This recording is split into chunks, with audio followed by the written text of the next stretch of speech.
Hi, everybody, and welcome to Smells Like Teen Angst. I'm Jordan, and I'm here with our spoiler-free review of Swarm on Amazon Prime.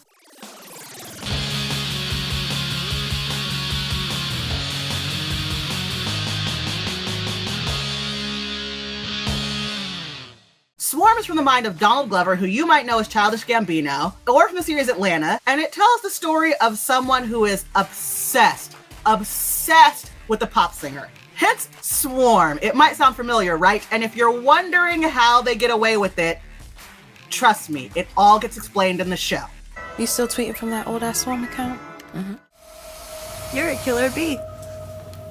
Part of the Swarm. Talk about Nisha. You get stung. The show is not a lighthearted romp. It is a horror show. You find that out very quickly. In episode 1, they leave nothing to the imagination. You are watching a horror thriller show. The show definitely comes with a trigger warning. It is a horror show. If this was a movie, it would be rated R. They don't pull any punches. There is gore. The kill count gets super high, super fast. Some of them are heartbreaking because there are so many recognizable faces in this show. I don't want to ruin it for everybody, but you are watching a horror and you know it. Swarm has 7 episodes. They're all going to drop at once. I binged it to do this review because I didn't have time to break it up, but you might want to take your time with this one. There's a lot in this show. Just like Atlanta and other works by Donald Glover, there's a lot to think about. Every episode left me wanting to text someone, and there was no one for me to text because I was watching it early.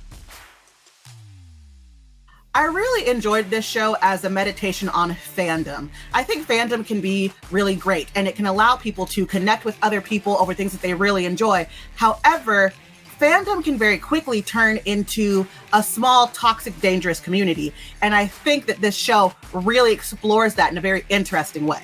The show centers around Dre, who is obsessed with the pop singer Nisha. Dre's obsession quickly becomes dangerous, hence the horror nature of the show.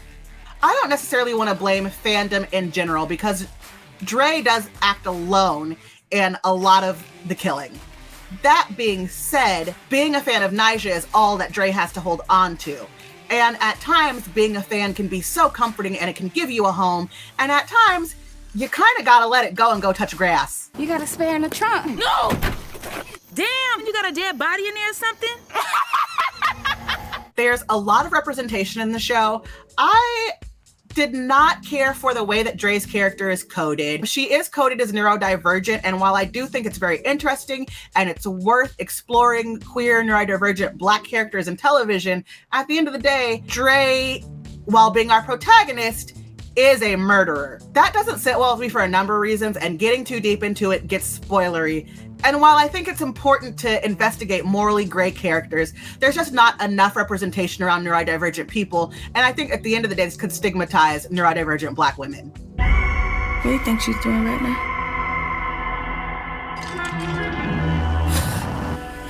Who's your favorite artist?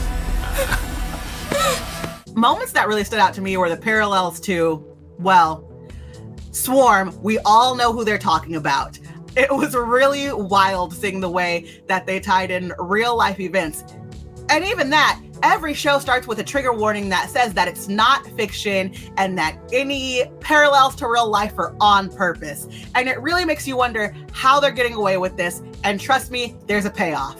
This is so Donald Glover in the way that if you watched Atlanta, there were episodes like the Teddy Perkins episode or the Goofy Movie episode that made you question reality and say, wait a minute, did this really happen? Is it true? Is it fake? The episodes with BET and the Black Justin Bieber, and everyone's believing in it so hard that you yourself are kind of like, what did I just watch? What happened?